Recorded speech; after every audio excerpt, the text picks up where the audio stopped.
you'll hear people talk about, oh, Canada's federal debt is the best in the G7 and all this. And that's I hate that. nonsense. And so let me Why explain is that? really Why? quickly for the Yes, listeners. please. Yeah. So there's a couple things that are problematic with that comparison. If we just do a direct comparison to the US federal debt levels, yeah, our debt looks much better than the US. Now, one of the problems is that in Canada, we offload the spending for healthcare and education to the provinces. We're one of the few countries where the sub-sovereigns bear the cost of two of the biggest expenditures of any budget, right? So that's one thing. So our provinces are highly indebted where the US states are not. So you need to include that. But then the second thing that's not discussed is that when we compare those debt levels, we always compare them on a net basis. Mhm. And what that means is the government will say, well, yeah, our debt is X, but we also have all these assets like Canada Pension Plan on the other side of the ledger.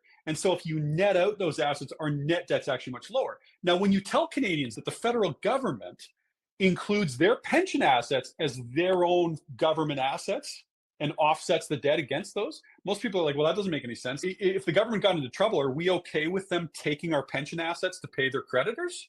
Like, I don't think anybody in Canada is. So why are we allowing them to include those and offset the debt using those assets? It makes no sense. So the right way to measure it is to look at debt on a gross basis and to include not just the federal government, but include the sub-sovereigns, right? The provinces and the US states and whatever, include corporations and include households. And when you aggregate all of those, Canada is over 300% of GDP.